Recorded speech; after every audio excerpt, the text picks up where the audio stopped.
Rising from the rolling countryside of Pembrokeshire, Picton Castle looks like something straight from a legend, part fortress, part stately home, and steeped in centuries of history. To understand Picton's origins, we need to go back to the late 11th century. This part of Wales was once ruled by the Welsh kingdom of the Haybar, but in 1093, after the death of its king, Rhys ap Tudor, at the Battle of Brecon, the Norman invaders saw their chance. They swept across South Wales, seizing land and building castles to hold it.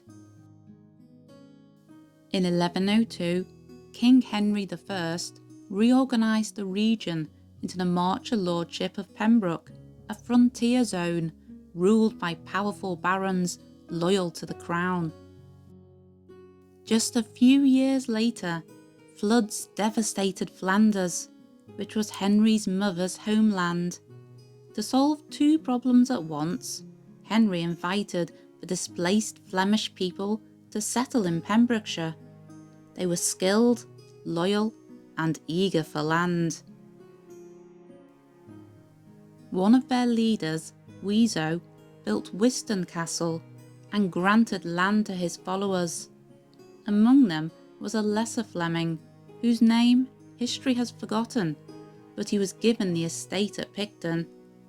He may have built the first castle on a mound just east of the current site, a simple timber stronghold on the frontier. By the end of the 13th century, that early fort was replaced by the powerful stone castle we see today, and by then it belonged to the Wogan family, who also controlled Picton. No one knows exactly how the Wogans gained Picton, perhaps through marriage or the failure of an earlier line, but their ancestry connected them not only to the Norman settlers, but also to Cadfor ap Colwyn, Lord of Dyfed, and the ancient kings of southwest Wales.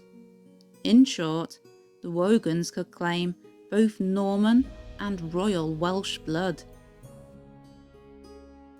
Around the late 1200s, Sir John Wogan, a royal official serving King Edward I, rebuilt Picton in stone. Its design was highly unusual: 6 great round towers encircling the hall and gatehouse in a tight circular plan. Instead of an open courtyard, the gatehouse opened directly into the main hall. This compact ring of towers made Picton easy to defend. It wasn't just a home, it was a statement of power. Throughout the 13th and 14th century, Wales was repeatedly shaken by uprisings led by the princes like Llywelyn the Great and Llywelyn ap Gruffydd. Though there's no record of Picton being besieged, it would certainly have been on alert. The greatest test came during the Welsh revolt of Owain Glyndŵr in the early 1400s. Rebel forces pushed west, targeting Norman strongholds across the region. Picton was reportedly attacked, but stood firm, its thick walls and strategic position protecting its defenders.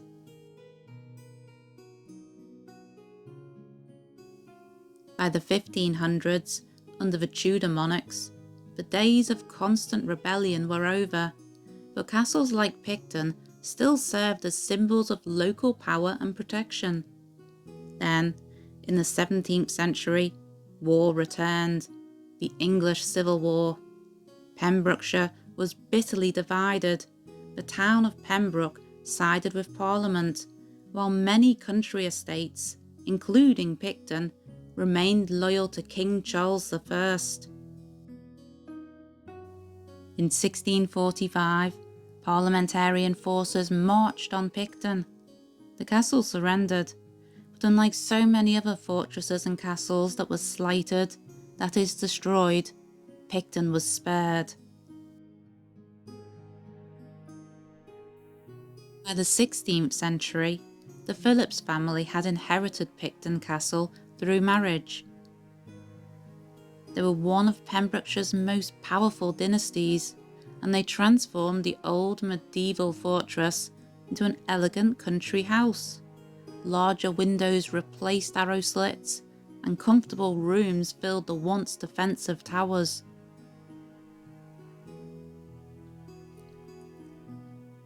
During the Georgian era, Picton became a place of culture and refinement.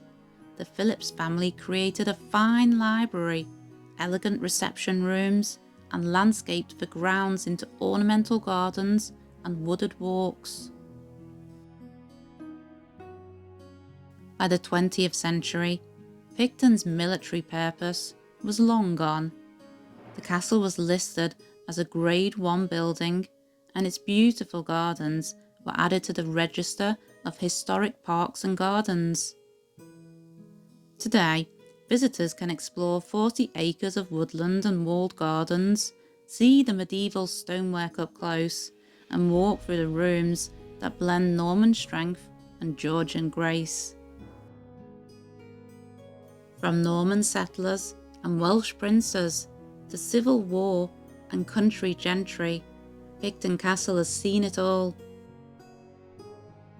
If you enjoyed uncovering the story of Picton Castle, then don't forget to like and subscribe to explore many more incredible historic sites with us.